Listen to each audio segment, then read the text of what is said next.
Prazer enorme estar aqui mais uma vez. O dia hoje foi bem produtivo, bastante coisa e bastante informação legal para a gente. Acho que não podia terminar de uma forma melhor com 3 pessoas aqui brilhantes no palco. Depois a gente vai ter a premiação. Então vamos começar falando o seguinte. Você sabe que a gente estava conversando lá no camarim, né? Eu vou até, entre aspas, revelar a minha idade. Em 2000... eu fiz o vestibular da UFRJ e o tema da redação era Brasil do futuro até quando? Né? E aí eu vou começar com você, Marcos. E aí, o Brasil do futuro, vai chegar, não vai chegar? Conta pra gente. Olha, ele chegou há 50 anos. É isso aí que a gente vê. Né? Nós fizemos, né, consciente ou inconscientemente, uma série de escolhas desde meados do século passado, que levaram esse país que há 50 anos a produtividade em relação à fronteira do mundo decai. Você olha para os Estados Unidos, países desenvolvidos, ou mesmo emergentes. Emergentes tem muita gente, tá? China, Índia, Tailândia, Malásia, Vietnã, Polônia e por aí vai. Você tem esses dados, Conference Board, Penworth Table, pode escolher. A nossa produtividade em relação à fronteira do mundo está diminuindo. Então, a gente cresce menos que os outros países. A renda cresce menos. A gente está empobrecendo. O Brasil, a gente acha que o Brasil é grande, o Brasil tem muita gente.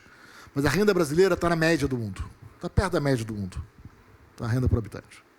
Renda por habitante não é um dado muito bom, é melhor usar renda por trabalhador, porque tem a questão da mudança demográfica, mas é outra história. E quais são essas escolhas? Né? Essas escolhas não eram tão diferentes do resto do mundo, dos anos 50 e 60. O mundo dos anos 50 e 60 era muito fechado, apostava em muita substituição de exportações. Isso valia para Brasil, Argentina, México, Paquistão, Índia, Kuwait, e por aí vai. Kuwait não, Quênia, e por aí vai. Essa era a prática do mundo. Né? Acreditava-se naquela época que crescimento econômico é você fechar a economia e investir. Esse projeto deu, em geral, muito errado. Né? Você conta nos dedos os casos dos países que se desenvolveram. São muito poucos. Né? E os detalhes de como eles implementaram a política eram muito diferentes. Então, você fala Coreia, Singapura, Hong Kong, não tem muito mais que isso. Né? Mas eles faziam de uma maneira muito diferente, muito específica. Primeiro, eles tinham políticas sociais muito fortes de igualdade de oportunidades, em particular de qualidade de educação, algo que o Brasil não tem. Né? Eles estão na fronteira da qualidade de educação, infraestrutura, desde sempre. E quando eles tinham políticas de substituição de exportações, era voltado para as exportações. Então, uma baixa literatura sobre isso. Eles não faziam como a gente faz. E com prazo para acabar. Né? E se o setor não tivesse desenvolvido, azar, dançou. Tá? Coreia foi assim. Tá? Tem muitos detalhes nessa história. Porque no Brasil, o debate, em geral, é muito superficial. Você fala assim, não, mas a Coreia fez substituição de exportações. Você conhece os detalhes como ela fez? Tem nada a ver com o que o Brasil faz. Nada a ver. Vamos reconhecer que a Sudene é um fracasso? Vamos reconhecer que a Zona Franca de Manaus deu errado? Não é só investir. E essa foi uma surpresa para a produção. Não basta investir para o país crescer. Pelo contrário. O investimento não lidera crescimento. O investimento vem a reboque do crescimento. E crescimento é produtividade. É inovação contínua. Essa é a mágica dos mercados. Com boas regras do jogo, estímulo à concorrência, reconhecendo o sucesso, e se deu fracasso, quebra. A vida é dura. Com mercados globais, você inovando continuamente. Se você der certo, em geral não dá, você cresce e tem os frutos disso. Isso que leva à inovação, à mudança de tecnologia. O nosso iPhone, toda semana tem atualização. A mesma coisa acontece na agricultura brasileira. Tecnologia com frequência. Acontece nos setores modernos da economia. É assim que o país cresce. E essa foi a grande surpresa. O Brasil, no entanto, optou por ser um país fechado, longe do exterior, não acompanha a fronteira do conhecimento. Né? É um mercado pequeno, em geral de tecnologias defasadas e pouco inovadoras. A gente monta carro. Aquilo é um jogo de Lego, né? Montar carro tradicional é um jogo de Lego. Não tem nenhum valor adicionado. A produtividade de trabalho é alto. Vem cair o custo do capital, você não leva em conta? Então tem esse feitiço da fábrica. Vou pedir para falar um pouquinho mais no começo, mas eu vou terminar já já. Quer dizer, eu acho que as pessoas... Primeiro, o Brasil tem uma pouca tradição de estudar impacto de política pública, diversidade de desenhos e técnica nos demais países. E olhar a evidência empírica. É como se a gente fosse um médico intuitivo. Não é a minha experiência, a minha vida. Não, eu quero médico que conhece a fronteira do conhecimento, tá? Quero quem lê Lancet, lê os principais jornais de medicina, conhece a técnica. Mas a gente não faz política pública assim no Brasil. As pessoas dão palpite. Dão palpite, sem estudar o assunto. Reforma tributária foi típico. O trabalho que deu... A reforma tributária não ficou boa, tá? É que o sistema atual é tão ruim que é melhor ter isso. Mas parte do problema era lobby, grupo de interesse, malandragem. Brasil sendo Brasil, né? A gente não é pobre à toa, né?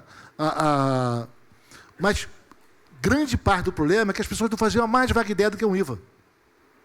Eu ficava chocado. Advogado tributarista, líderes empresariais, começavam a falar, eu falava assim, cara, o cara não faz ideia do que ele está falando. Foram 6 anos explicando, e mesmo assim muita gente hoje não entende. E por que é importante para a produtividade, enfim. Coisas muito básicas, né? As pessoas nem entraram no Google Scholar, enfim. Bom, mas deixa eu terminar aqui. Né? Então a gente fez, e a gente tem um Estado com uma governança muito frágil, que a política e a sociedade defendem. O Brasil gosta de ter um Estado intervencionista discricionário, que atenda os grupos de interesse. A sociedade civil é a primeira a se organizar em grupos para ir pedir favor. E o Estado concede, com uma jurisprudência muito frágil, um legislativo que topa, um judiciário que topa e um executivo que topa. Eu lembro quando teve o Inovar Alto, né? Eu falei, gente, mas esse programa é um desastre tecnicamente. Você está premiando o velho, o defasado. Não vai modernizar. Aliás, é ilegal, tá? Fere a regra da OMC. Isso aqui é ilegal. Fizeram. A gente perdeu na OMC, deu tudo errado. Aí fizeram Rota 2030. O que melhora? Nada. É só subsídio. Transferir dinheiro da sociedade para um setor privado, ineficiente. Os executivos fazem seu bônus e vão embora. Depois, e tudo bem. E o setor continua atrasado. E não vai se modernizar. E vou terminar aqui, as pessoas têm um pouco aquele mito. Primeiro, a gente traduz de industry mal para o português. As pessoas têm o mito da grande fábrica do fim do século XIX e começo do século XX, onde acontecia inovação. E é verdade. Fim do século XIX, a ciência chega na fábrica. A pesquisa chega, química, siderúrgica, etc. E a fábrica é um bloco completo, perto dos grandes centros urbanos. E é onde está a inovação. O que houve depois de 1950 é que a velha fábrica foi desmontada. O custo de transporte despencou. As pessoas não dão noção de quantas inovações aconteceram. Vou dar uma delas, o container. O que o container reduziu, o custo de transporte do mundo, é impressionante. Um vinho pode sair da Austrália e chegar na Califórnia, por quê? 15 centavos por garrafa? 30. Não é isso. O custo despencou. Container é uma só, tem os supernavios, etc. O custo de comunicação caiu. O resultado, você pôde desmontar a velha fábrica. A montagem pode acontecer em qualquer lugar do mundo. Vai para onde o custo de logística é barato e as pessoas fazem bem montagem. Vai para o Vietnã, vai. Vai para a Índia. Era na Coreia, mas na Coreia ficou muito caro, então estou indo embora. Montagem. E a câmera do iPhone? Na Alemanha ou na Itália, essa peça tem um cara muito bom, que hoje é o melhor. Amanhã pode não ser. Então monta lá essas peças. Onde está a concepção? Nos Estados Unidos.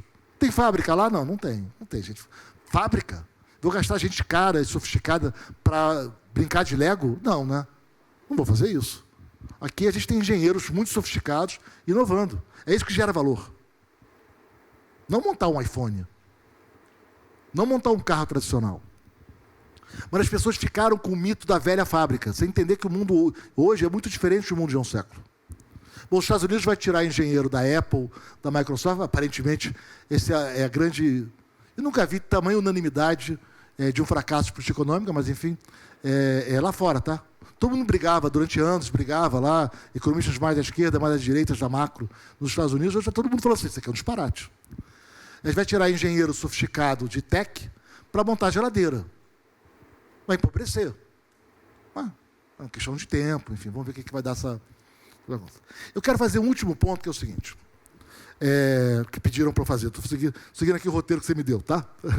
Espero estar sendo um bom aluno. O último ponto é o seguinte, quando a gente pega o Brasil nesses 50 anos de baixa produtividade, a gente não tem só baixa produtividade, vai ser o tema da minha palestra amanhã. A gente tem muita volatilidade. A gente tem, nos últimos 50 anos, entre 80 e 19, nós tivemos 26 anos bons. 26 não é ruim, né? Em 40, 2/3, vai. Cresceram 3% ao ano. O que está acontecendo agora não é surpresa. Essa é a história do Brasil, gente. Só que a gente teve 14 anos ruins de queda da renda por habitante. 14 é muito pouco. Aí é muito. País emergente, 3 anos ruins nos 40. País rico, 3 anos ruins. E a queda lá é muito menor do que aqui. Então, o que o Brasil tem de característica? Primeiro, é um país muito volátil. Oscila muito. Segundo, quando a crise vem, ela é mais barra pesada que no resto do mundo. Isso significa que você tem que ter uma gestão de risco e de capital muito mais sofisticada do que no resto do mundo. De novo, vai ser um dos temas que eu quero abordar com mais calma amanhã. Terceiro, mesmo entre os setores, você tem muita heterogeneidade. Tem setores que vão muito bem. O agronegócio brasileiro, 3% de produtividade há 50 anos. É um espetáculo, tá? Estados Unidos ficou o país mais rico do mundo, crescendo 2%. Indústria, vai. Mas mesmo quando você olha, tem que separar, porque a gente monta bem o ônibus, quem diria? O Brasil é bom de ônibus. A gente é bom de ciência da computação. Vai conhecer o Porto Digital ou as experiências. Então, o Brasil, na média, é um país que está empobrecendo em relação ao resto do mundo. Apesar disso, temos grandes histórias. É um país de muita volatilidade, o que traz desafios para a gestão, para operações de hedge e para a gestão de risco incrivelmente sofisticadas. E é um país muito fechado. Uma vez os alunos de Boston, era MIT, né, Sloan, vieram falar comigo, fazer uma pesquisa sobre por que o Brasil tinha pouco multinacional. Aí eles tinham o pessoal gosta de ter tese, né? A cultura, o país, a história. Eu falei, gente, para com isso. Vocês já olharam a tributação? Como assim? A tributação brasileira torna as empresas brasileiras não competitivas no exterior. Eles vão fazer ideia. Olha só, gente, tem que montar a empresa lá fora, não pode montar aqui. O sistema tributário. Tem que fazer hedge em outros países. Como é que você faz esse processo? O Brasil é um país fechado. Nós somos um país isolado. Né? Mas, de novo, eu volto a isso aqui. Muito obrigado, né, pelo convite. Ô Marcos, só para fechar aqui a sua fala, você falou da tributação. Como é que você explica a tributação brasileira para um gringo? E se você pudesse falar do exemplo da Zona Franca, que eu acho que é um dos exemplos que ficou marcado aqui no Brasil, né? Bom, vamos lá. Ai. Vou tirar o tempo aqui, o Rodrigo depois a gente passa para ele. Lembra que o Rodrigo foi Banco Central e mercado, eu vou apanhar aqui daqui a pouco. Mas vamos lá. É muito difícil. Eu me lembro conversando com os técnicos da Receita, eles iam lá me visitar. Gente que foi importante, muito importante. Concebeu o sistema. Falou assim, Marcos, o PIS que eu fiz é um IVA. Falei, como assim é um IVA? Tem crédito. Eu falei, o fato de ter crédito não quer dizer que é IVA. Como não, Marcos? Não, gente, não. É crédito financeiro. Como assim? Esse é o nível de despreparo. Eu recebia pessoal de lideranças setoriais, mandavam coisas. Marcos, gostei da sua coluna, não sei o quê. Eu tenho aqui um estudo mostrando que a carga do meu setor vai aumentar tanto. Eu falei, esse número está errado. Marcos, para de ser arrogante. Você nem viu o estudo ainda. Eu falei, você tem toda a razão, fui arrogante. Manda o estudo. Aí mandava. Aí eu respondia, então, está errado. Né? Cadê o resíduo tributário? Como é que é? Você só olhou o imposto que você paga diretamente, e o imposto que está implícito nos preços, que agora vai gerar crédito. Não, peraí, veja bem, Marcos. Eu vou chamar aqui o meu vice-presidente técnico para conversar com você. Vai lá, 1h, explicando para o cara, meia hora, 1 hora para entender os problemas. Está errado o número, está errado. Volta e meia eu tinha um debate acalorado com o pessoal da Constituição Civil. Não, porque tem um estudo de uma instituição famosa, que o preço vai subir 20%, vai cair. Eu falei, não vai, está errado. Não, Marcos, mas, gente, mostra o estudo. Eu fecho a porta, não tem jornalista, mostra o estudo. Está errado. Parte é lobby, malandragem, parte é desconhecimento. As pessoas estudam pouco no Brasil. Instituições de classe com monopólio, que recebem uma mesada compulsória, um tributo, isso eu não consigo explicar para estrangeiro, tá? Tem instituições no Brasil que recebem um tributo que incide sobre a folha salarial, quem paga é o trabalhador, que vai para o monopólio privado para fazer lobby para o setor patronal. Não me pede para explicar a CNI, que eu já passei muita vergonha. Explicar a Fiesp, muita vergonha. né? Firjan, mais ainda. Né? Tributo para o setor privado? Trabalhador financiando o lobby patronal? Pô. E os caras que arrebentaram o setor elétrico com a medida provisória de 2013? Haja justificativa, né? Mas, enfim, a tributação no Brasil é uma tributação totalmente torta. Você tem tributação sobre consumo e renda. Tributação sobre consumo no mundo é fácil. É nota fiscal do que vendeu, menos nota fiscal do que comprou, todas. Nota fiscal, tá? Salário é valor adicionado, tá? Você não desconta salário. Alíquota uniforme para todos os setores, um imposto fácil, simples, não dá contencioso em nenhum lugar do mundo. Volta e meia tem uma ou outra exceção, será algum lobby que é bem sucedido, roupa de criança na Inglaterra, sei lá por quê, gente. Algum lobby lá deu certo, é uma pena. Nova Zelândia, que é um espetáculo, não tem exceção. E outros também não têm. Os mais modernos não têm. É isso. O imposto difícil é o imposto sobre a renda. Entre o lucro contábil e o lucro fiscal, você tem mais ou menos 300 linhas. É difícil no mundo inteiro, é um pesadelo. A gente fez uma proposta sobre isso, a pedido do então presidente da Câmara, Rodrigo Maia. Era um grupo de 4 pessoas, mais alguns técnicos. Foi engraçado, porque no meio dos técnicos, eram medo dos técnicos, quando na hora tem uma criança ali, não posso falar assim que eu vou apanhar, né? É politicamente incorreto. Não tinha uma criança ali que fazia ata na reunião. Quando ele falou assim, cara, ela sabe mais de todo mundo. Era a Vanessa Canado. Né? Que aí eu levei para o INSPE para coordenar a área de direito. Falei, cara, ela é melhor de todo mundo. Longe é melhor. Né? Tenho muita admiração pela Vanessa. Tecnicamente é impecável. Impecável. E rápida. Né? Mas, enfim. Então, a gente faz uma tributação que ela não é IVA. Por que as pessoas usam o IVA no mundo? Você imagina o seguinte, olha a estrutura produtiva do país e todas as possibilidades de investimento. Olha todas. Você tem um ranqueamento da melhor para a pior. O que você não quer que o imposto sobre consumo faça? Que você deixe de fazer algo melhor para fazer algo pior, porque o tributo compensa. Por exemplo, verticalizar a produção. É bom verticalizar? Não, eu preferia comprar de terceiros, mas se eu não verticalizar, eu vou pagar mais imposto. Ou comprar uma máquina ruim em vez de uma máquina boa. Por quê? Porque o imposto é melhor, ou a tarifa é melhor. É isso que o nosso IVA faz, o nosso imposto indireto faz. Melhorou com a reforma? Melhorou. A reforma está bem escrita? Não. A governança está boa? Não. Os lobbies venceram? Sim. Veio um desenho técnico muito atrapalhado? Sim. Tá? É uma pena, porque a reforma original, que era PEC 45, era fora de série. O imposto de renda é incrivelmente complexo, tem muita coisa a fazer. Ficamos nessa brincadeira dos R$5.000, R$100.000, e aí tem uma coisa muito torta no Brasil. Você fala lucro e dividendos não paga imposto. Não é verdade. Isso é uma mentira. Vou ser muito claro aqui, tá? Não é verdade. Só que a nossa Receita optou por tributar a renda na fonte. Então, o dividendo é o lucro que já pagou imposto. Como o salário que você recebe carteira assinada é o salário líquido que já pagou imposto. Isso quer dizer que se o seu salário não pagou imposto, pagou. O seu lucro pagou imposto. A diferença, ao contrário do que as pessoas imaginam, para ficar nesse ponto, para não entrar em toda a parte técnica, que é incrivelmente complexa, preço de transferência, uma série de coisas, para ficar aqui na parte mais que mexe mais com corações e mentes, nesse discurso enganoso, a diferença não está no lucro real. O lucro real paga muito imposto no Brasil. O trabalhador formal paga muito imposto no Brasil. A diferença está nos regimes especiais. Simples e lucro presumido. A gente confunde o tamanho do acionista com o tamanho da empresa. Eu posso ter acionista pequeno, sócios de grande empresa, fundos de pensão são assim, classe média, que tem o seu fundo de pensão, Previ, e investe em grandes empresas, em grandes bancos. Eles são grandes banqueiros? Não. E eu posso ser acionista rico de empresa média. Eu tenho empresa no lucro presumido. Lucro presumido vai de 4 milhões a 78 milhões de reais de faturamento. 3, 4 sócios. Eu tenho 2 sócios. Não tem quase custo nenhum. Pago 15% de imposto. Fala de mim. Simples é igual, tá? Eu tenho amigo que tem fatura 3 milhões de reais, que é ele sozinho, um sócio mínimo. Fatura 3 milhões de reais. Você confunde o tamanho da empresa também. Então, o debate no Brasil é muito torto, né? E eu acho que os representantes do setor privado fazem um desserviço de não explicar.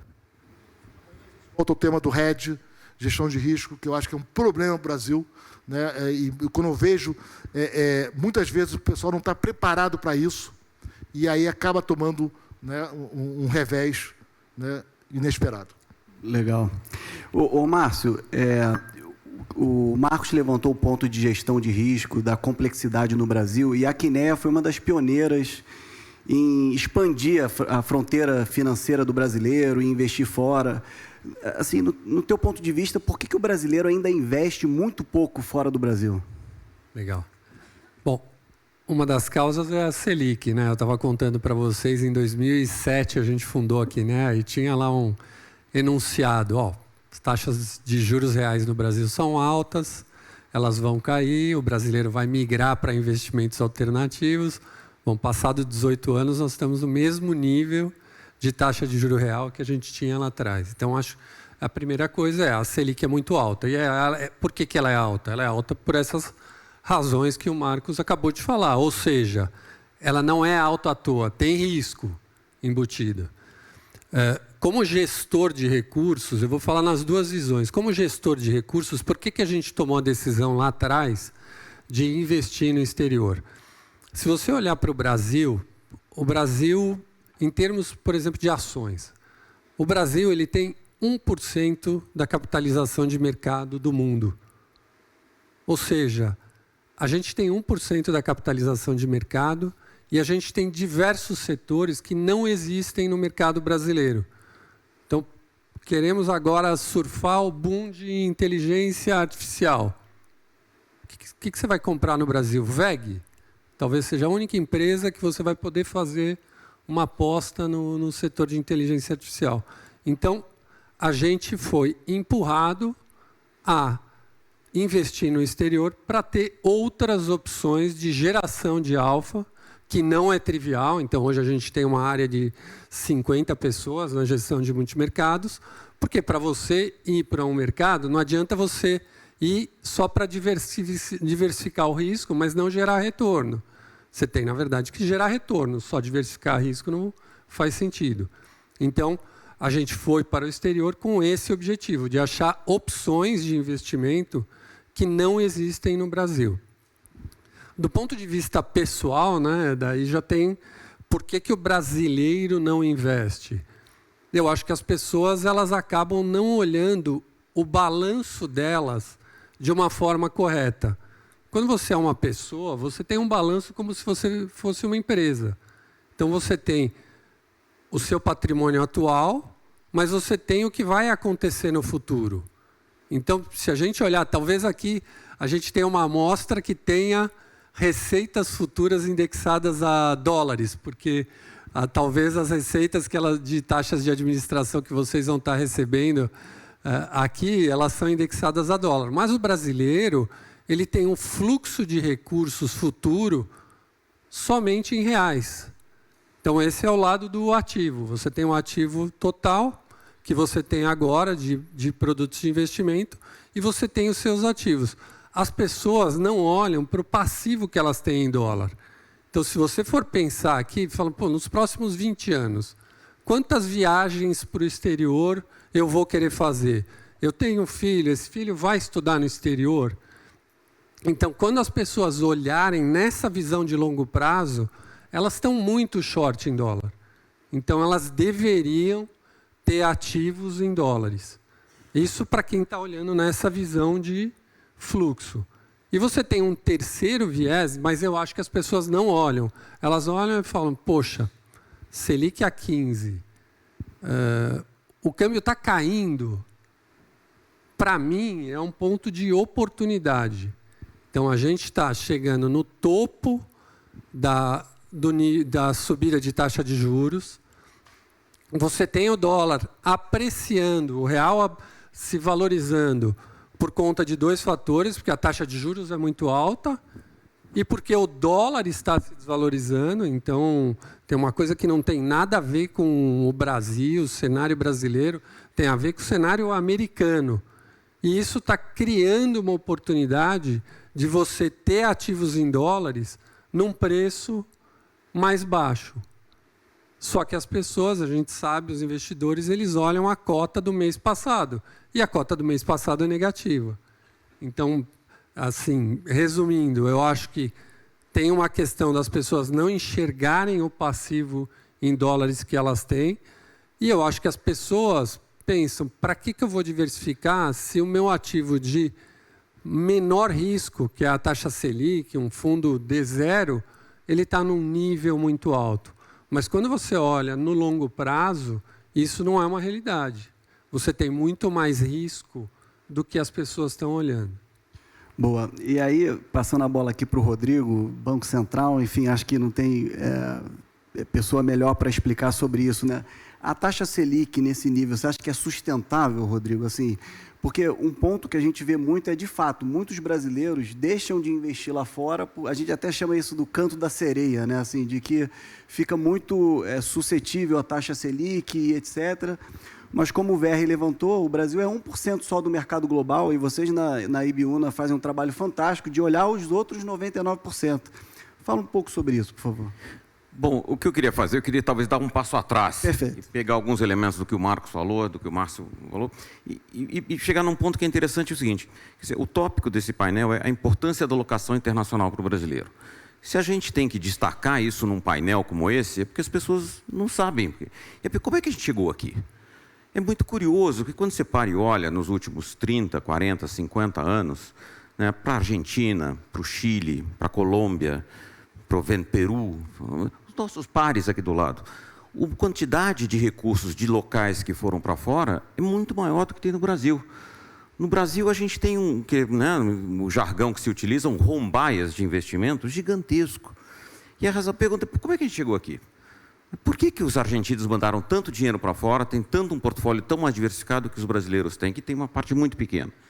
Eu acho que tem dois elementos. A gente foi muito bem sucedido nesse período todo de ter um sistema muito sofisticado de correção monetária que preservou o valor da moeda e os valores que foram gerados aqui.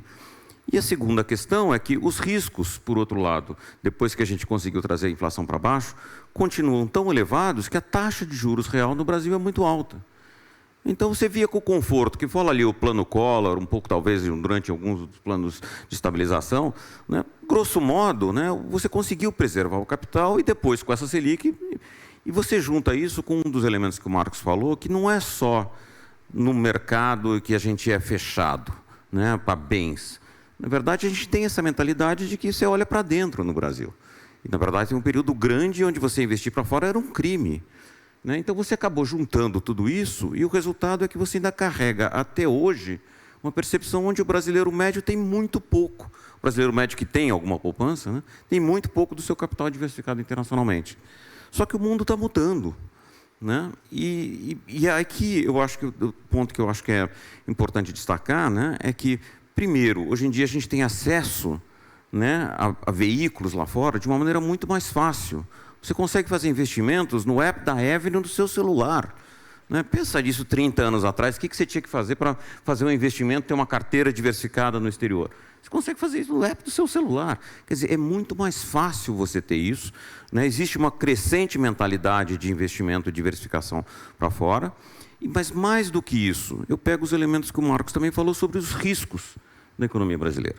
Né? E relaciona um pouco a tua pergunta, será que o futuro chegou ou não? A resposta do Marcos é o seguinte, cara, não vai ter produtividade, não é um país que vai crescer muito. Né? A gente tem uma massa grande de pessoas, uma demanda grande, né? A chance disso aqui, né, dar muito certo, você tem que considerar uma probabilidade não desprezível de que talvez tenha problemas no país à frente. O resultado básico disso é você quer enfrentar esse período para frente com uma diversificação do seu portfólio. Né? E eu acho que tem um negócio que é interessante, né, que a gente fala, Selic é muito alta e tal e tudo. Mas você para e olha nos últimos 15 anos, né, eu estou lembrando aqui, até fui olhar hoje, antes da queda, julho de 2010. Né, você começou que nem em 2007, eu comecei bem em 2010. Né? Na época, você falou do juro, o câmbio era 1,70.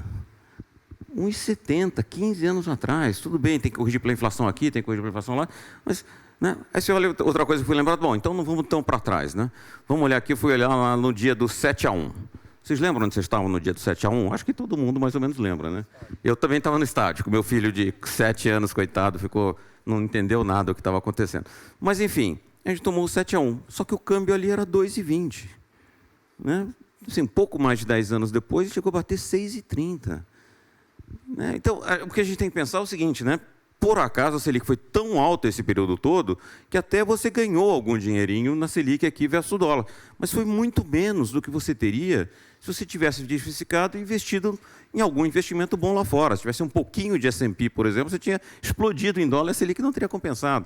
Né? Então, assim, não é um argumento para você colocar todo o seu dinheiro para fora, mas é importante diversificar o risco. Porque, pô, toda a poupança que cada um de vocês fizeram, cada um dos seus clientes fizeram, pô, é o valor de uma vida de trabalho. Você precisa olhar para frente e, basicamente, conseguir proteger isso dos riscos que tem no Brasil. Tem uma questão que eu acho que é super importante, que é só o último ponto que eu ia fazer, relativamente à sua pergunta. A Selic é sustentável? A pergunta é, o Tesouro Brasileiro, hoje em dia, ele coloca todas as semanas papéis longos pagando taxa de juros de IPCA mais 7,5%. Você pega uma taxa de 28, hoje de manhã eu estava mais 8,22%. Isso não é sustentável. Claramente não é sustentável. E aí você para e olha e vê que houve uma intensificação, né, da percepção de que o Brasil está sujeito a muitos riscos à frente nos últimos 10 anos. Coincidentemente, foi exatamente o período onde a dívida PIB brasileira começou a explodir.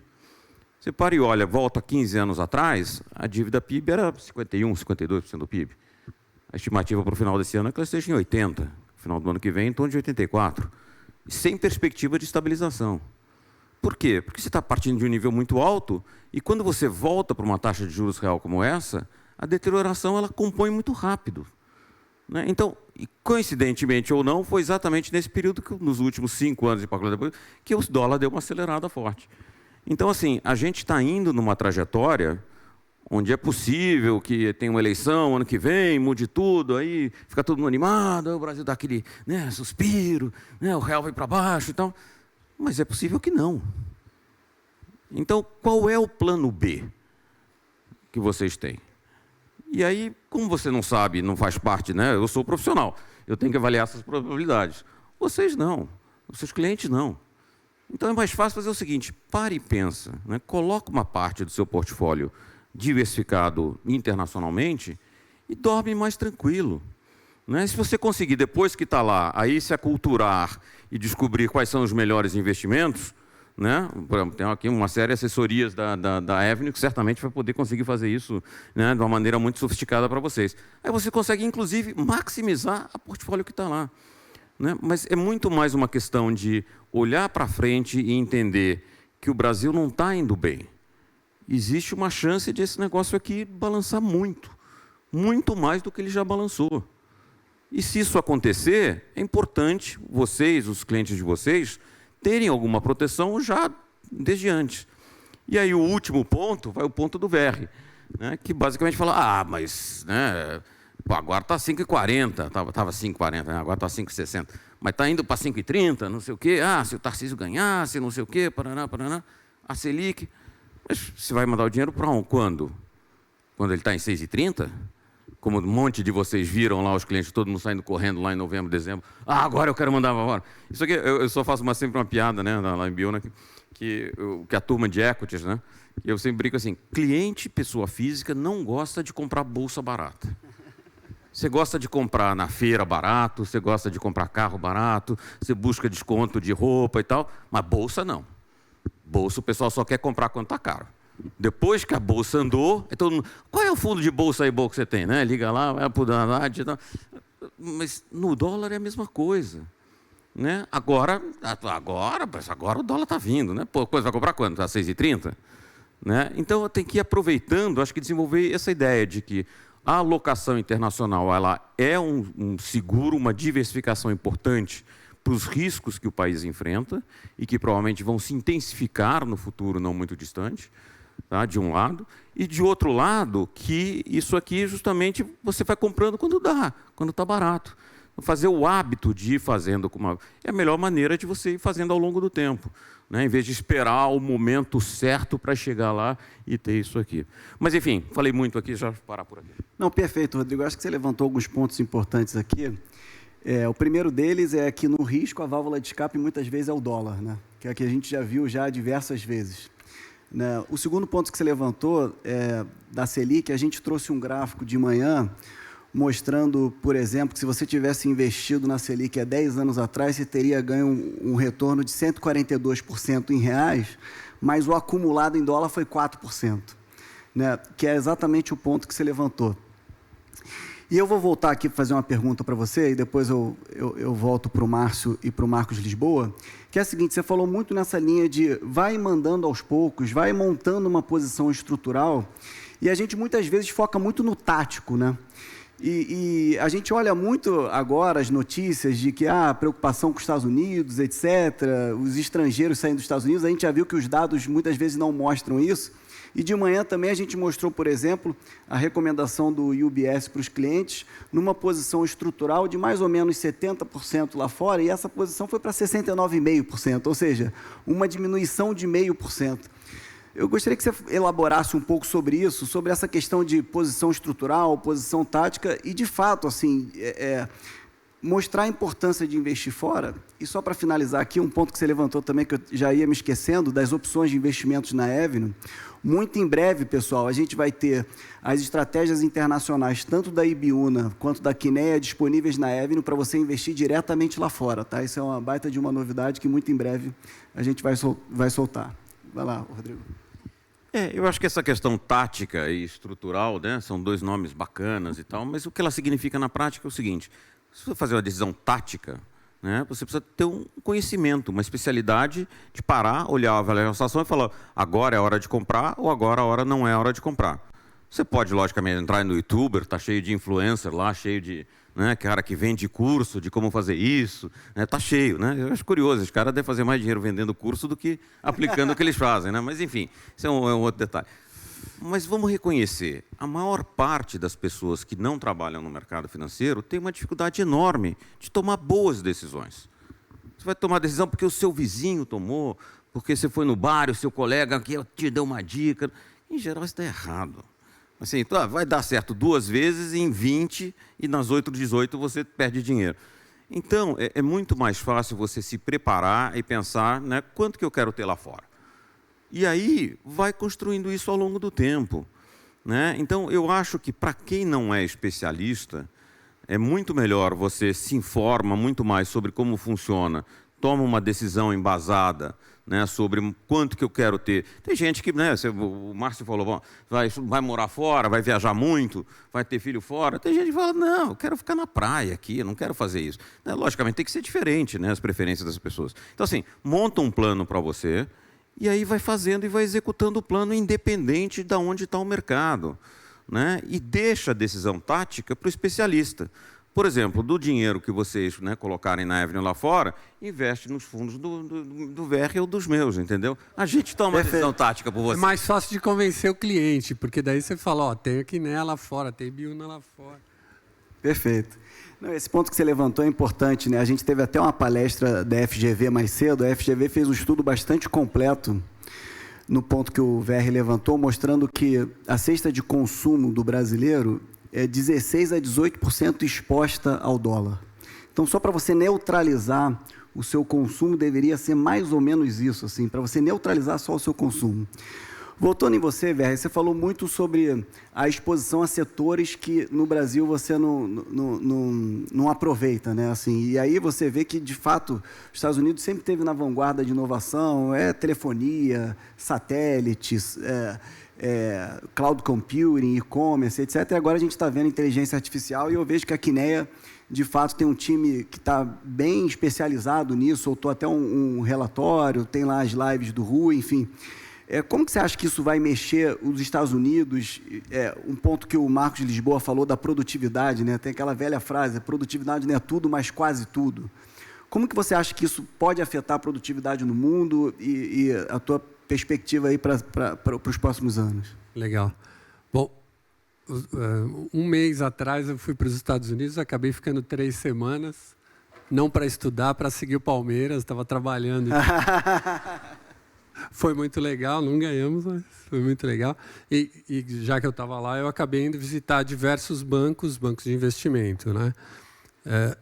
E daí, quando você para nos bancos para falar sobre financiamento, hoje todos os bancos só falam na quantidade de capital que vai ser sugada para se investir em infraestrutura de inteligência artificial. Então, assim, se vocês não pagam, eu particularmente eu pago o plano mais top porque eu sou viciado nisso, mas se vocês não pagam, esse é o dinheiro mais barato, pagar esses planos de ChatGPT, Gemini, pode ser qualquer um deles, mas paga um bom assim. É o dinheiro mais barato, é a maior barganha que existe no mundo hoje, porque custa muito mais caro do que eles cobram hoje. Então, essa quantidade...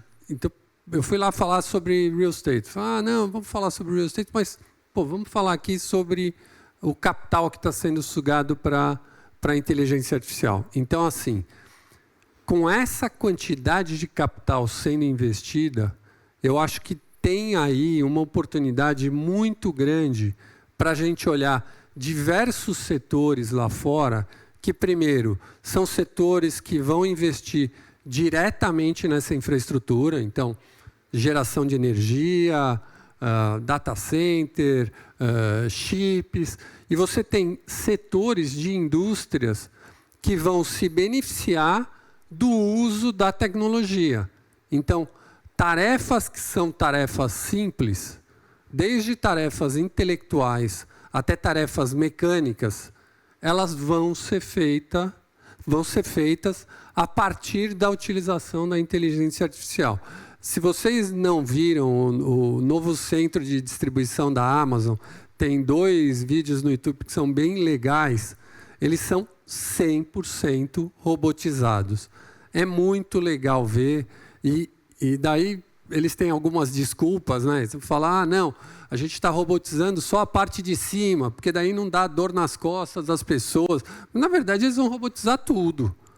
Mas não pode falar isso na data zero. Então, assim, eu acho que existe uma oportunidade gigante, tanto no investimento direto, como no investimento secundário de empresas que vão ter uma eficiência muito maior e vão ficar muito mais competitivas. Então, a gente está investindo bastante tempo estudando isso. Legal. Marcos, um outro dado que a gente aprendeu aí ao longo desse dia de hoje foi a questão da demografia no mundo, né? Que assim, o mundo está envelhecendo e poucos são os países que têm população economicamente ativa crescendo nos próximos anos. E se fala muito sobre o Brasil, né? Que o Brasil envelheceu sem enriquecer. Quais desafios você vê para o Brasil diante de todas essas mudanças e diante desse problema demográfico? Vamos lá. Eu tenho um lado, e aí não quero criticar, pelo contrário, mas como a ficha demora a cair. Essa frase do Brasil ficou velha antes de ficar rico, que eu usei há uns 10 anos atrás. Tá? Literalmente 10 anos atrás. A gente sabia que o Brasil tinha uma mudança demográfica rápida nos anos 90. Teve o censo de 80, 91 teve o censo, e entre os censos você faz amostragens, que é a PNAD. Você não precisa, que a população demora a mudar. Em 91 a gente tomou um susto. A população tinha envelhecido muito mais rápido. O Brasil é dos 9 países do mundo, o mundo tem 200 países, com mudança demográfica mais rápida, dos 9. A gente, Coreia, vai entender por quê. Né? Mas enfim, Colômbia. Muito surpreendente. Quer dizer, a geração dos meus pais tinha mais de 6 filhos por casal, em média. A geração atual tem 1,7. É uma mudança muito rápida. Nos Estados Unidos ainda tem população ativa crescendo, proporcionalmente a gente já passou o boom demográfico. Nos próximos 30 anos, a população em idade de trabalhar vai cair uns 4%, população com mais de 60 anos vai crescer 235%. Eu falo para a molecada, estou vendo aqui vários aqui, ó, cuidem da saúde, por favor, não fumem, não bebam, pratiquem esporte. Vocês vão ter que trabalhar muito para sustentar a gente. A gente vai ficar bem caro, tá? E vão ser muitos, tá? Vão ser muitos. Se cuidem. Eu não estou pensando no bem-estar de vocês, eu estou pensando no meu, tá? Então, já foi. A gente perdeu o bonde. Desperdiçou. Gente, você acha que vai fazer 7 Brasil, Zona Franca de Manaus, Sudene, Plataforma Nacional de Petróleo, e vai dar certo, né? Não vai. Né? Não vai. Foi um desastre. A gente queimou dinheiro. A gente não cuida de educação, a gente não acompanha o debate científico sobre educação. Mesmo a escola privada. A gente usa técnicas completamente ultrapassadas. A gente não dialoga com a fronteira do conhecimento. E nas mais diversas áreas da política pública. Ou mesmo das escolas privadas. Você falou que o brasileiro não investe no exterior. Ele não investe no exterior. A gente não lê revistas acadêmicas em geral. Você não acompanha as melhores técnicas. Com exceções. Saúde é uma exceção. Tá? Mas você saiu dali, vai. As áreas grandes do Brasil, olha para fora. O agronegócio, olha para fora. Faz pesquisa científica. Ciência da computação no Porto Digital do Recife, olha para fora. Manda gente, traz gente, faz pesquisa científica. Você vai para a indústria tradicional no Brasil, esquece. Não faz isso. Então, esse é o primeiro ponto é importante. Um segundo ponto, só para pegar a questão fiscal, isso é uma coisa que a economia aprendeu. Eu tomei muito susto quando vim no Brasil, discussão sobre inflação. Né? Isso é uma coisa meio consolidada há muito tempo. Né? A política monetária e fiscal, no fundo, são muito parecidas, por um lado. E são maneiras de você fazer transferência intertemporal de recursos. Dinheiro de hoje para amanhã ou de amanhã para hoje. Ou você tributa e gasta, ou você reduz o tamanho do Estado e dá mais poupança para as pessoas, dá mais recursos para as pessoas. E a política monetária é igual, você sobe juros, não é só crédito, tá? Quando eu vejo falando de política monetária afetando o crédito, eu falo assim, gente, pelo amor de Deus, crédito é 1/3, tá? Do impacto da política monetária. Você afeta as decisões de portfólio das pessoas e das empresas. Quanto eu invisto aqui, quanto eu invisto acolá. Tá? Você pode ter um país quase sem crédito e a política monetária funciona igualzinho. Muito parecido. Né? Então, elas são políticas. É óbvio que a fiscal é muito mais sofisticada, detalhada, tem muito mais implicações do que a monetária. A monetária é mais simples, mais ágil. Então, você divide essa parte da política do governo em duas. Uma que é monetária rápida, para focar em inflação no curto prazo.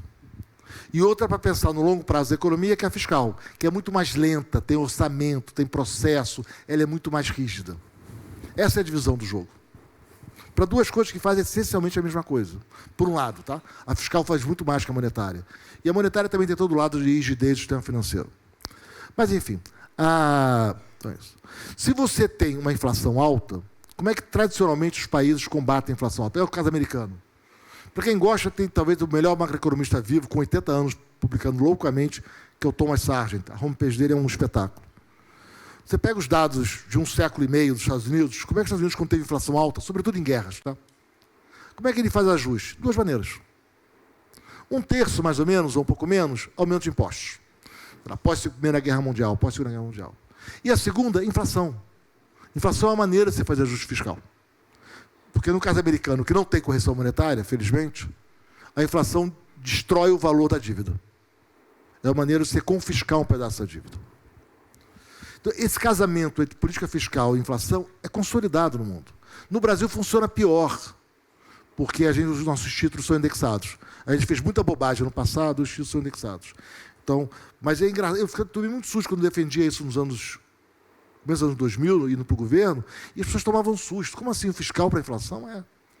Bom, a gente continua errando, tá? Eu concordo totalmente com o Rodrigo nesse aspecto. A gente na vida, quando foi feito o teto de gasto, os juros caiu a 6%, sem subida da inflação. Vamos lembrar, o governo Temer, saímos da recessão. Foi de 14 para 6. Um espetáculo, sem inflação, e a economia voltando a crescer. Mas, enfim, a gente aprende devagar. E, por fim, pegando o ponto que foi dito antes, o Brasil tem muita incerteza. Você tem um leasing funcionando bem em 2009. 110 bilhões de crédito. Juros relativamente baratos. Aí vem o judiciário e fala, não é bem assim. Se o devedor pagou 60% da dívida ou mais, o bem é mais do devedor do que da empresa de leasing. Como assim? Ele está inadimplente. Não, sinto muito. Nenhum país do mundo faz isso. O distrato comercial do mercado de imóveis. Foi uma pancadaria. As regras mudam. Agora mesmo. O arcabouço fiscal para de pé. Não para. Não para. A gente alertou na semana que saiu. Ele é inconsistente. Não tem como ele parar de pé. Ia dar isso. Não vai ter aumento de carga tributária. Então, o que está acontecendo? As regras mudam com muita facilidade. É muito difícil sobreviver no Brasil. Você tem que conhecer no detalhe as regras. Isso tem que estar preparado para a jurisprudência mudar amanhã daqui, a Receita Federal inventar uma nova interpretação, e é frequente isso. Tá? A regra do jogo mudar, as agências fracas mudarem. Né? É um ambiente de instabilidade. Você pode ganhar muito dinheiro no Brasil, olhando com muito cuidado a áreas que vão bem. Tá? Mas você pode tomar muito susto. Ô Marcos, só para finalizar aqui, que a gente já está quase no finalmente, eu vou finalizar com você, depois com o Márcio e com o Rodrigo. Você falou muito da complexidade, né? Eu acho que a complexidade no Brasil gera oportunidade, se você olhar no detalhe, mas também gera necessidade de você ter uma cabeça de preservar seu capital, investindo fora, etc. E acho que um dos exemplos, a gente estava falando lá no camarim, um dos exemplos que mais me marcou sobre a complexidade do Brasil foi um exemplo que você uma vez deu sobre a moto na Zona Franca. Como que você explica para um gringo essa história? Conta esse exemplo aí para a gente, por favor. Não, porque assim, a gente diz, assim, você acha que vai ter um parque industrial em Manaus? Ele vai ser viável, com custo de logística. Não tem nem estrada asfaltada até Manaus até hoje, tá? Né? Vai vender para quem a moto, hein, gente? Quem vai comprar a moto? Tem custo, tá? Tem custo de logística. Então, a peça sai de São Paulo, as máquinas saem de São Paulo, descem a imigrantes, pegam um barquinho, vai até Belém, troca de barquinho, porque agora é Rio, vai até Manaus, a fábrica linda, impecável, tudo branco, bonito, bonito. Aí você monta a moto, com algumas peças feitas lá, porque tem que constar que faz alguma coisinha lá. Aí pega o navio, vai até Belém, troca de navio, vem até o Porto de Santos, pega um caminhão, sobe até São Paulo. Você acha que para de pé isso? O governo tem que dar muito dinheiro para bancar isso de pé. Como o Sudene deu errado. É duro reconhecer fracasso. E é claro que tem muita gente que depende da mesada. Você fala isso, dá confusão. Uma vez eu estava em Manaus, não sei por que me chamaram, né? Não ia dar certo. Eu não entendi, foi eu e Zena, né? Eles queriam Zena, mas eles tiveram que me carregar. Aí eu falei com a chave, o cara que me convidou falou assim, Marcos, eu achei que ia dar pancadaria física. Eu achei que eles iam pular em cima de você. Mas tudo bem. Enfim, já fiz piores. Mas então não para de pé, né? E são teses malucas. Já vi gente de governo falando assim, não, a gente vai botar uma tarifa sobre energia, vamos passar a produzir esses postes, esses componentes aqui no Brasil, em vez de fora, vai ser melhor. Uma vez falaram assim, mas você é contra a indústria naval, Marcos? Pô, em vez de fazer emprego na Coreia, na China, vamos falar em Singapura, vamos fazer no Brasil. E eu falei, quantos empregos você vai destruir? Ele falou assim, como assim vou destruir emprego? Você vai destruir emprego. Não, mas eu vou criar. Eu vou criar regras de conteúdo nacional. Eu falei, gente, tem trabalho sobre isso, tá? Quem quiser, Grupo de Energia, o FRJ, engenheiro bom fazendo conta. Gente, olha só. Primeiro, para você fazer no Brasil, você vai usar equipamentos piores, certo? Certo. Por isso tem que proteger, né? Por isso. A fábrica aqui não é tão boa. Não é tão boa. Tá. Porque é melhor, a Petrobras está doida para comprar lá fora, não aqui. É verdade. Ela é mais barata e melhor. É verdade. Então, o preço da plataforma vai subir, não vai? Vai, claro. Vai ficar mais caro, claro. Se não fosse ficar mais caro, não tinha que proteger. Mas então, o preço do petróleo, que é o break-even, para extrair petróleo, mudou, né? Como assim, Marcos? Aquele preço do barril que vale a pena usar aquele poço, mudou. Naquele poço ali era 50 e poucos dólares antes. Com a plataforma estrangeira, brasileira, que é mais cara, 75. Os números são reais, tá? Então, se o preço do petróleo está entre 50 e poucos e 45, não vale a pena extrair o preço do petróleo com a plataforma brasileira, mas valia com a estrangeira, é isso? É isso. Bom, o pessoal fez a conta. Quanto de emprego você criou pelo conteúdo nacional, porque faz coisas do Brasil? Quantos empregos você deixou de fazer porque vários postos de petróleo se tornaram inviáveis? Entre empregos criados e destruídos, o saldo foi negativo de 60 mil empregos. Pagou menos imposto. Explorou menos petróleo quando o petróleo valia muito. Vai. Vamos combinar que deu errado? As pessoas esquecem custos de oportunidade na política pública. Isso, para mim, é muito surpreendente, porque é um conceito muito básico. Mas, enfim, eu tenho uma tese, por fim, né? Isso ocorre em todos os países. Não é que a gente tem um problema particular de cultura ou de valores, ou que a gente é mais malandro ou mais oportunista. A gente mas por outra razão. Quer dizer, os Estados Unidos era assim no século XIX. Que, aliás, é uma época que o Trump adora. Tinha corrupção, tinha nepotismo, tinha protecionismo. McKinley, né? Ele fala do McKinley, que foi o presidente ali antes do Roosevelt, que foi um grande presidente, o Ted, não o Franklin. Mas o que você foi construindo? Isso aconteceu na Alemanha, aconteceu na França e em outros países. Você foi construindo uma governança da política pública exatamente para reduzir o risco do Estado ser capturado por um grupo de interesse. Então, você cria uma série de pesos e contrapesos. ou freios e contrapesos. Você cria agência de Estado independente, você cria Banco Central independente, agências reguladoras independentes, mandato, o quanto pode o Poder Executivo, o quanto pode o Legislativo, como é que o Judiciário age, lei antitrust. Você foi criando toda uma governança hiper sofisticada, reduzindo os poderes para evitar a captura. É isso que a Europa fez, é isso que os Estados Unidos fez. O Trump agora está se esforçando para destruir. Tá? Eu costumo dizer, né, eu sempre imaginei que o Brasil ia virar um país razoável e ia copiar as boas políticas de governança da Europa e dos Estados Unidos e do Canadá. Eu nunca imaginei que os Estados Unidos ia copiar as políticas que fracassaram no Brasil. São os tempos. Né? O Brasil conquista Washington. Olha só que coisa bacana. Né? Mas, enfim... Mas eu acho que a nossa agenda, não adianta dizer que a sociedade é culpada, não é um argumento moralista. É querer tocar um negócio. Se você não definir uma boa governança, boas regras, boas políticas de incentivo, boas políticas de avaliação, bons mecanismos de controle, de checkpoints, de diversidade de opiniões, para você testar, você não ficar refém de uma visão dominante. Se você não cria a boa governança, você pode afundar os negócios e você pode tornar o país mais pobre. Né? Eu acho que essa é a agenda fundamental para o Brasil nos próximos anos. Legal, obrigado, Marcos. E aí, para finalizar, Márcio e Rodrigo, eu queria que vocês deixassem uma mensagem, assim, qual a perspectiva de vocês aí de médio e longo prazo, tanto para o Brasil quanto para os Estados Unidos, e deixassem uma mensagem para o investidor sobre, para finalizar aqui o nosso painel, sobre a importância de você, de fato, ter uma carteira diversificada para poder aproveitar não só as oportunidades no Brasil, mas também mundo afora. Bom, eu acho que a perspectiva do Brasil é uma perspectiva... Quer dizer, o Marcos acabou de me deixar um pouco mais preocupado do que eu já sou, em geral. Mas, enfim, isso não é novidade nenhuma. Mas a questão básica é que é o seguinte, né? Eu acho que, quando a gente para e olha, as decisões que a gente tem feito no Brasil, que foi a maneira que o Marcos colocou, né, não têm sido boas decisões. E quando eu paro e olho, eu acho que a gente junta esse elemento da ideia de que o país está envelhecendo com a falta da gente conseguir tomar boas decisões. Então, assim, me preocupa muito o Brasil que os meus filhos vão viver. Né? E eu acho que esse é um argumento maior para tentar deixar para eles um grau maior de conforto, para eles terem mais capacidade de amortecer os eventuais choques que vão acontecer na geração deles. Então, assim, e aí quando eu paro e penso, você falou na perspectiva dos Estados Unidos, mas os Estados Unidos não é só os Estados Unidos. Você tem o mundo inteiro, você tem o mundo inteiro na sua mão, no seu celular. Por que só os Estados Unidos? Perfeito. Então, assim, os Estados Unidos conjunturalmente está passando por um ambiente difícil. Mas vamos combinar, uma economia que, né, tomou muita decisão certa durante muito tempo.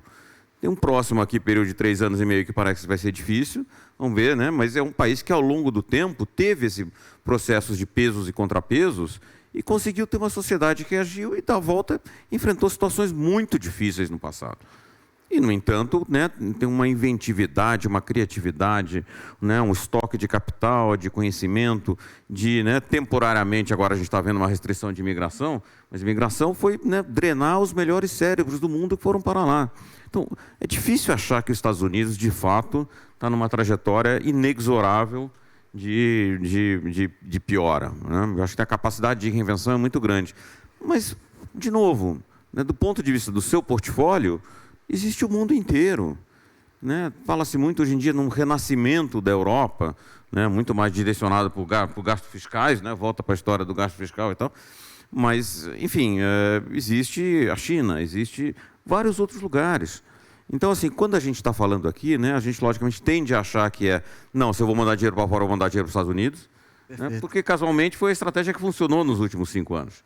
Né? Os mercados americanos, no pós-pandemia, eles tiveram uma performance significativamente melhor em todas as classes de ativos do que o resto do mundo. Né? E o que acabou acontecendo é que existe uma concentração muito grande nos Estados Unidos e, hoje em dia, em particular, né, o VR destacou aqui todo o aspecto de inteligência artificial, né, que é um polo gerador de tecnologia, está na fronteira de funcionar. Então, assim, então, tem uma série de oportunidades lá, mas existe oportunidades em outros lugares. Então, acho que a mentalidade um pouco é esse contraste, né, entre a preocupação que a gente tem sobre o que será o médio prazo do Brasil com esse mundo de oportunidades. Parece tão óbvio, né, quando você pensa desse jeito.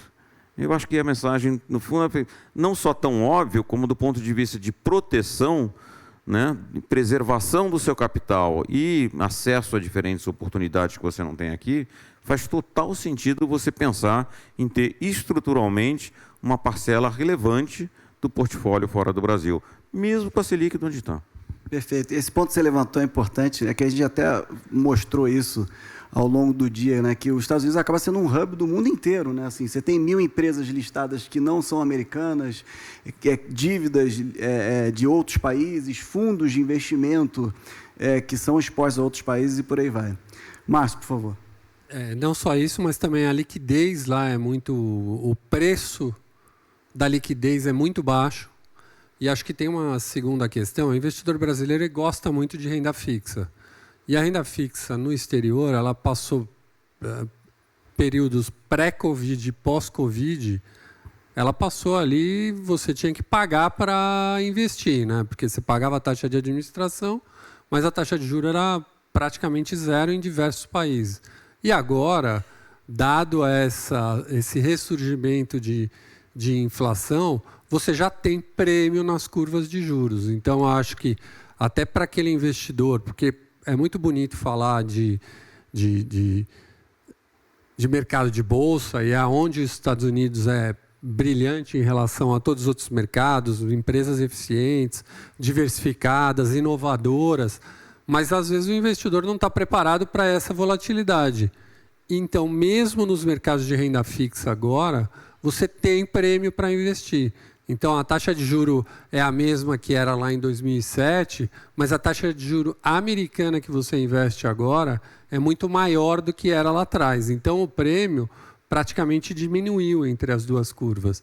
Então, acho que é assim, super importante como ferramenta de convencimento de clientes. Eu acho que, assim, aí mais uma dica, como é que eu convenceria uma pessoa a ter capital lá fora? É mostrar o passivo dela nos próximos anos. Fala, pô, quantas viagens você vai querer fazer? O que vai ser, você tem de passivo em dólar? Então, protege, ou coloca, vai poupando, vai fazendo o seu cofrinho, pelo menos para esses gastos que você vai ter. Então, talvez é um approach mais prático do que o approach de, não, você vai ganhar dinheiro. Ou, não, você tem que... Então, é uma coisa mais objetiva em função do convencimento do que a pessoa vai estar olhando no dia a dia dela. Legal, muito obrigado. Só reforçando que, como eu falei, muito em breve as estratégias internacionais, os fundos, tanto da Kinea quanto da Ibiúna, vão estar na nossa plataforma também. Marcos, Márcio e Rodrigo, gostaria de agradecer muito a presença aqui e o nosso painel. Muito obrigado.